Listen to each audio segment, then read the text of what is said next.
අද මම නැවත හම් වෙන්න යන්නේ මේ රිලැන්ට් ආයතනයේ වැඩසටහන් තුනක් කරුවා. අපි පෙන්වන්නේ මේ 6G එක පයිප් 6G එක පහන පෙන්වුවේ. පහන්න ළමයින්ට ඉගෙන ගන්න කිව්වේ මේ වෙල්ඩින් ශාස්ත්‍රයේ 6G ටෙස්ට් එකක් ගහපු වෙල්ඩර් කෙනෙක් හිටියාම ඒ වෙල්ඩර්ට තියෙනවා යම්කිසි අමුතු ස්ථානයක්. ඒ කියන්නේ පළවෙනි තැනට එන්න පුළුවන් තත්ත්වයක් තියෙනවා 6G. ඒ කියන්නේ පයිප් වෙල්ඩර් කෙනෙකුට. අද මම පෙන්වන්න හදන්නේ මේ කොරියාව යන ළමයින්ගේ හිතේ ලොකු බයක් ඇති වෙලා තියෙනවා මේ සෙරමික් කියලා. ඉතින් අද මේ සෙරමික් විස්තරය කියන්න තමයි මම හදන්නේ.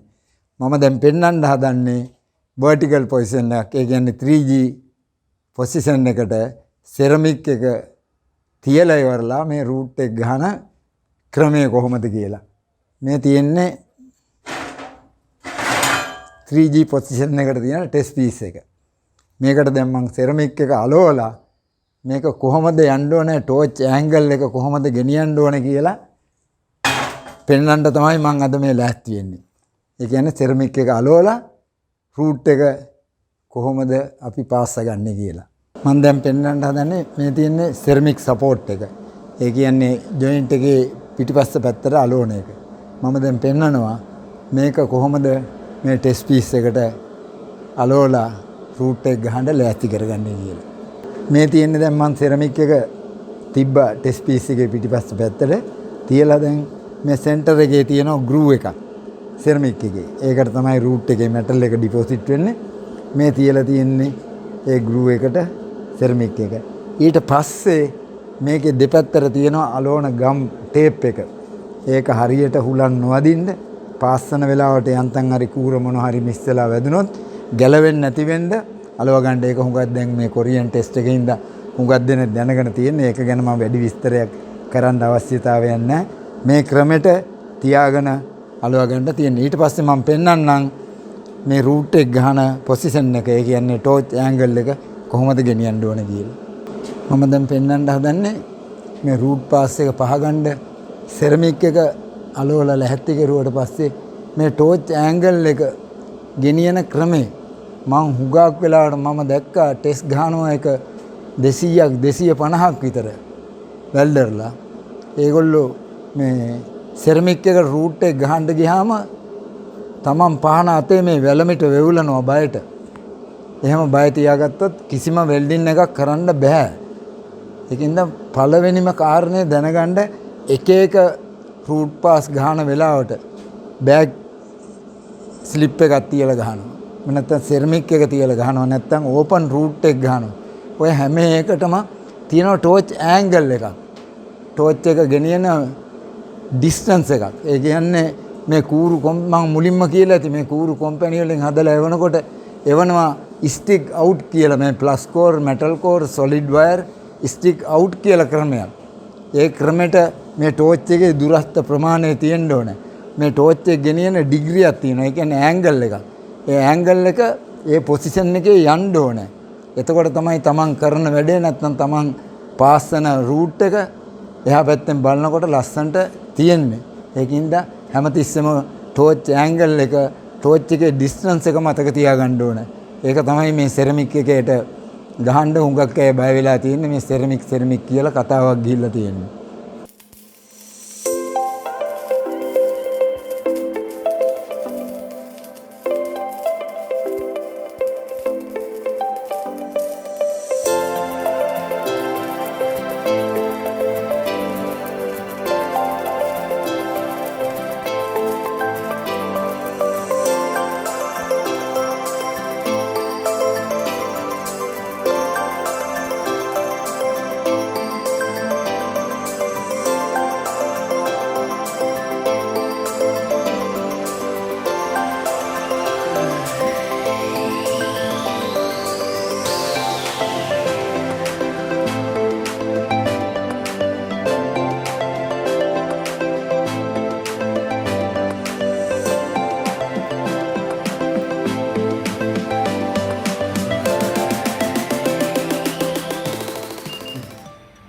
මම දැන් පොඩ්ඩකට ඉස්සෙල්ලා මේ පෙරෝමීටර් එක අල්ලලා මේකේ ටෙම්පරේචර් එක බැලුවා. ප්‍රොසීඩියර් එක එනකොට ඉන්ටර්පාස් ටෙම්පරේචර් එක පහන් ඉස්සෙල්ලා ටෙම්පරේචර් එක ඔය දෙකක් දෙනවා. ඉන්ටර්පාස් ටෙම්පරේචර් එක ප්‍රොසීඩියර් එකේ දීලා තියෙන ගානට ඌමනාවට වැඩි වෙලා තිබුණොත් මේ වෙල්ඩින් චෙක් කරනකොට වෙල්ඩින් ටෙස්ට් කරනකොට මේකේ කරනවා හાર્ඩ්නස් කියලා ටෙස්ට් එකක්. ඒ හાર્ඩ්නස් ටෙස්ට් එකට විශේෂයෙන්ම බලපානවා මේ ඉන්ටර්පාස් ටෙම්පරේචර්. ඉන්ටර්පාස් ටෙම්පරේචර් කියන්නේ පහළ ඉවර වුණාට පස්සේ මේකේ ඇතුළත කොච්චර ප්‍රමාණයකට සෙල්සියස් වලට ඩිග්‍රී ගන්නට කොච්චර රස්නේ තියෙන්න ඕනද කියලා. ඒකින්ද අපි මේ පෙරෝමීටර් එක පාවිච්චි කරලා බලනවා මේකේ පාස්සල ඉවර වුණාට පස්සේ කොච්චරද ටෙම්පරේචර් එක කියලා. ඒක තමයි මම දැන් බැලුවේ. මෙහෙ ටෙස්ට් ගහනවා ටෙස්ට් දෙනවා. උගත් තැන් වල ටෙස්ට් වලට මම ඉන්වෝල්ව් වෙලා තියෙනවා. මම ටෙස්ට් දැකලා තියෙනවා. මම ටෙස්ට් දෙනවා. ඉතින් හුඟක් අය මේ ඉන්ටර්පාස් ටෙම්පරේචර් එකවත් පහන් ඉස්සෙල්ලා මේකේ තියෙන ටෙම්පරේචර් එකවත් බලන්නේ නැහැ. ඉතින් මම දන්න විදිහට වෙල්ඩින් න්‍යාය හැටියට යම් කිසි ටෙස්ට් එකක් කරනවා නම් ප්‍රොසීඩියර් එකකට මේක අනිවාර්යයි. වෙල්ඩින් ඉන්ස්පෙක්ටර් ළඟම ඉඳලා මගේ උණ බලන්න නැති වුණත් මේ තහඩුවේ උණ බලනවා සැරෙන් සැරේට. මෙයා පාවිච්චි කළා. ඒක තමයි ඉතින් මට මේක ගැන තේරුම් කරලා දෙන්න තියෙන්නේ. ඉතින් මේ වගේ ඒවා තියෙන්නේ මම දැක්කේ හුඟක් වෙලාවට මේ රිලැන්ට් ආයතනේ. අනිත් තැන් වල නම් මම දැක්කේ නෑ තියෙනවා. ඉතින් රිලැන්ට් ආයතනය තමයි මේ වගේ මේ තාක්ෂණයට අයිති වුමනා බඩුවරෝ මේවා තියෙනවා දැක්කේ. ඉතින් මම පෙන්නුවේ පයිප් වලට පෙන්නුවේ නෑ. මම මේ ප්ලේට් එකට පෙන්නුවේ රූට් එක එහෙම හයි කරන්ට් ගහන්නේ. ප්‍රොසීඩියර් එකක් නැහැ. හුඟක් තැන් වල එහෙමයි. ටෙස්ට් පීස් එක ඇල්ලුවා. රූට් එක ගහන්න කිව්වා. හරි හෝ වැරදි කැපින් එක ගහන්න කිව්වා. එහෙම කරන්නේ.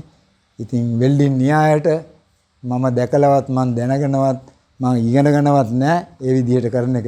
වෙල්ඩින් ප්‍රොසීඩියර් එක මම පෙන්නන්නම්. මම දැන් මේ පෙන්නන්නේ AWS රිලැන්ට් ආයතනයේ තියෙන වෙල්ඩින් ප්‍රොසීඩියර් එක. ඒ වගේම ASME සෙක්ෂන් 9 ප්‍රොසීඩියර් එකත් මේ රිලැන්ට් ආයතනයේ තියෙනවා. තව එකක් තියෙනවා ISO තත්ත්වපාලන ඒකෙන් ඉසිව් කරන WPS එකක්. ඒකත් මේ රිලැන්ට් ආයතනයේ තියෙනවා. මම දැන් පෙන්වුවේ AWS American Welding Society එකෙන් දීලා තියෙන WPS එක. මීළඟ වීඩියෝ එක කරනකොට මම වෙල්ඩින් වලට සම්බන්ධ වෙන්න ඉන්න ළමයින්ට වෙල්ඩර්ලා වෙන්න ඉන්න ළමයින්ට ඉදිරියේදී මම කරන වීඩියෝ එකේදී කියලා දෙනවා මේ WPS එක මොකද්ද PQR එක මොකද්ද තව එකක් තියෙනවා WPQ. ඔය ඔක්කොම විස්තරාත්මකව මම ඊළඟ වීඩියෝ එකේදී තේරුම් කරලා දෙනවා. ඊළඟ වීඩියෝ එකෙන් හමු වෙනකන් මම නවතිනවා. ඔබ සැමට සුබ දවසක්.